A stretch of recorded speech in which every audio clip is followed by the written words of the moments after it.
Hi there and welcome to my channel. Today's project is for Altenew and I am very happy to be part of the November blog hop as they are releasing new inks and new stencils. I'm going to link all the list of all the products they're releasing because I'm sure you want some of them. They're gorgeous to work with. So on this layout, I've already created a previous layout. You can look at the previous video or go into my hop if you want to take part of the hop. There's a chance to win some gift certificates. So for this particular layout, I am going to but I'm going to use the Wavy Grid and some yeso. I've already pre-yeso the cardstock, and that is a marshmallow cardstock, so it's a heavy cardstock, and I've already added yeso to it. And now I'm going to add more yeso through the Wavy Grid stencil. I want to create those little square, I'm going to call them crooked because they're wavy squares on the background. I want an impression of it to create somewhere I can lay my picture, and I'm gonna use flowers on this because I love the Altenew flowers. So all I did is I'm adding extra yeso through the grid using a palette knife, and I'm gonna set it aside to dry. Now I really don't have a clear idea at this point of what I want as for the flowers, so I'm going like something really heavy in the center and a little bit picking on the sides. I'm thinking if I go vertical or a diagonal design, I'm gonna be okay because a lot of it is gonna be hidden by the picture and the flowers. I set it aside to dry, and I went to look for this picture. This is a picture of my uncle and I call him my father because he pretty much brought me up with my mom while I was little, and up to this day. He lives in Ecuador, unfortunately, but we're very, very close. So I have this picture, one of my favorite pictures of all times, and I thought it will be perfect for this layout. So what I'm going to do now is, now that the background is completely dry, I'm going to take advantage of the Misy Mountain ink, which is one of the ones I received, to create the background. I want something very greenish because I'm going to add quite a flowers, and I'm thinking of the greenery behind it. Now I started this part of the background using the ink and some water and the packaging technique, but what I found was that I wasn't able to push the ink in between the groups that I created with the stencil. So my choice was to spray the ink right onto the cardstock, and that's one of the reasons why I had yeso the page, because I knew I was gonna add quite a bit of water, and then add some water, and then just start playing with the page so that the ink will run naturally in between the groups. Along the way, you're going to see that I'm going to bring my brush once in a while just to help the ink move around. And I started mixing some of the inks. In this case, I'm going to bring Sunkissed and also Lagoon, which are all the other two inks that I received. And I'm just going to move them because I want to create different shades of green on my background. You're going to see that I bring the packaging technique just because I want to help to spread the ink. But then all I do is add more water and lift up the page so that the water and the ink mix together and they run in between the groups that I created in the background. Now I'm going to splatter some of the ink, and I'm going to add some of the other colors, like I said, Sunkissed and Lagoon. This is Misy Mountain, just because I wanted to have different shades of green along the page. And you're going to see that right now I'm splattering the ink, and then I'm going to add water with my brush, and then I'm just going to start lifting the page slightly so that the ink organically moves around. And that's what this created was different areas where the watercolors mixed without me having to touch it, and it looks splotchy, but I love it. And there's areas where the different colors or shades of green mix, and I love the way this turned out. You're going to see that to finish this, all I'm doing is just the extra ink that is there because I don't want it to soak into the paper, and I don't want it to, like, if I leave it there, it's going to puddle, it's going to create one big green background, like, that has no different colors. So all I'm doing is picking up the extra ink that is on the paper and just splattering around. And all I'm doing right now is adding splatters. Love how this turned out. Now before I set it aside to dry, I'm going to bring a little bit of gold. There's already a little bit of shimmer on these inks. So a little bit of gold is just going to help bring that forward. And I kind of want to warm up this layout. It's green can be either cool or a warm tone. So I'm going to bring a little bit of gold just because I want a little bit of shine, and I wanted to warm it up. And then I'm going to set it aside to dry. Honestly, love this background. Love how the inks worked. Loved it. I tried my best not to hide it. Not to hide it, but not to cover it with the flowers. But the flowers came out so nice that I just love this layer. So what I'm going to do now is I'm going to show you how I created the embellishments for this layer. And I'm using two stamp sets. I'm using the Leaf Canopy and the Always There stamp set. And first of all, I use archival ink to stamp only the outline images. And I did that for both the Always There and also the Leaf Canopy. And all I'm going to do right now is for the Leaf Canopy images, I'm mixing Misy Mountain and Sunkissed inks. And all I'm going to do with a little bit of water is just kind of give it a soft wash to all of the leaves. And I'm using a soft round brush just to add that. Once I have pretty much the leaves color, like I said, it's just like a color wash, I'm going to go ahead and add a little bit of the Misy Mountain ink, just pretty much a little bit pure, just to give it a little bit of shading and to darken some parts. I want to create a little bit of dimension and to just add a little bit of detail to the leaves. Now, once I have that aside, and I stamped a few more, I stamped a few of the full images to using some of the gray inks from my Altenew. Now, and I set it aside to dry. While that is drying, I'm also going to create some flowers. And this is the Always There stamp set. And I love these flowers, especially because they have an outline that you can color.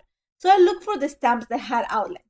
So once I stamp it with black archival ink, I'm going to use, this is actually one of my Bible journaling pens. And all I'm doing is I'm adding the little center of this flower has little circles. So all I'm doing is adding an extra circle in the middle because I want that to stay pretty much dark. Now I'm going to use in this, I've colored the flowers with Cosmic Berry and Sunkissed, and also with a combination of them both. So that's what I'm doing right now. I'm combining Sunkissed and Cosmic Berry, and it gave me this really blushy tone, kind of orangey, that I really, really love. It was an accident that I actually got to this color, but I love the way it turned out. You're going to see that it goes to a couple of, I tested a little bit on my paper, and I add a little bit more yellow and played around with a little bit of water until I got to the color. It's this really nice pink, kind of a blush tone that I really, really love. And I'm gonna add water in between because I don't want it to be really dark. I want it to be first layer that I'm gonna apply onto my flower is pretty much a wash. So all I'm doing is the color that I created with quite a bit of water, and I'm make sure that I dry the brush because I don't want the water to puddle on the flower. And I just create. I'm gonna say that it's a wash of the flower. After that, I'm gonna pick up the color, and you're gonna see that I dried because I don't want a lot of ink on my brush. And just to detail, and I'm using actually a flat brush, but a very thin one, and that's going to help me deline. Am I saying that properly? I hope so. Create the delineation of the little, the center, and also the little lines of the shadowing of the petals. Love how this turned out. Super simple. I did not go into great detail. All I wanted to do is have the flower and have a little bit of interest, create a little bit of the dimension using the watercolor. Now, along the way, you're going to see that I bring a little bit of extra of the Sunkissed ink just to create the center. And then I'm just going to play with the inks just to give me a little bit of shadow. You're going to see why I didn't want that much water because it runs. So I'm just going to, a little bit goes a long way. I'm going to have, like I said, the paper towel helps me dry up a lot of the water. And that's pretty much it. And then I went ahead and just fussy cut. Like I said, I created yellow ones, the Cosmic Berry ones, and that tone there. Now, until the flowers dried, I went back into the background and I'm using a baby wipe just to buff the squares that I created from the grid. And I want this because I want the whiteness of the yeso to show through. I don't want it to be completely green. I want to have the dimension and also add the texture. So for this, I am just going to use, I'm using a baby wipe and kind of rubbing just the top of the squares that I created with the grid stencil and the yeso. And that's pretty much it. You're going to see that not all of it is going to be taken care of, just some areas, just because I want, like I said, I want to show the difference.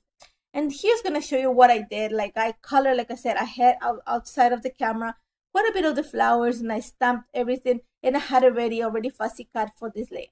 Now, I went through the reflection scrapbook kit, the bullet papers that had all the tones that I'm using, and I really like this watercolor green stripe because it matched the background that I have. So I'm going to use that.